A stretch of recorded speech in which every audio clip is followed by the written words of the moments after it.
If you love Baltimore sports, you'll love WNST.net. Hey, Brian, why is there such a importance to home field advantage? See, if you're on the field, whether you're Dennis Street over here or you're in D.C. or Detroit, it's the same players. How can home field advantage make such a difference? And another thing is, like, I know there's crowd noise, but the offensive guys that are charged with, I guess you call it, legal procedure, I remember in school that if you were offside, you're going to run for an hour. Because all you got to do is look at a corner of your eye and see the ball move. So yeah, that's an amazing penalty that I think is like, should never happen. When you were in high school, you played in front of 90,000 people a whole lot? Only once or twice. No, I would tell you the home field, to me the home field advantage, some of it, there's different home field advantage. There's the home field advantage when you're going from the West Coast and you got to play in the East Coast and you kick off at 1 o'clock in Denver and it's 10 o'clock in the morning body time.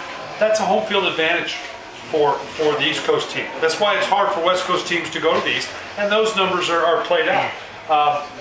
I think the home field advantage, and no crowd noise, procedure, how many procedure penalties is it worth? That's a factor. I think it's the cumulative fatigue. I think where the advantage is, if you got a home crowd cranked up, and you're a decent football team, and by the time you get to the fourth quarter, they've been fighting you and the crowd, you wear out. So you get into that late in the fourth quarter, and it only takes a little bit of an advantage to win in the National Football League. I think that's what home field advantage is. Now, in fact, does the home team win huge? No, in the NFL, the numbers don't. I've always said, winning on the road in the NFL is the hardest thing to do in all of professional team sports. Now, that's just me. The numbers don't support that, because typically they get biased by, I don't care if you're a home team or away team. If you're a good team and you're playing a bad team, you're going to win. You know, they always said, what's the secret to winning on the road? Be a good team. Real simple.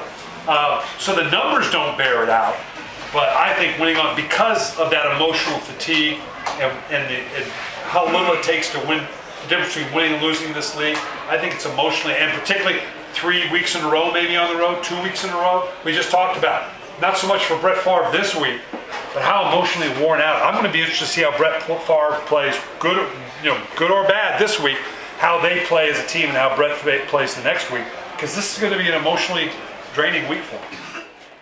If you love Baltimore sports, you'll love WNST.net.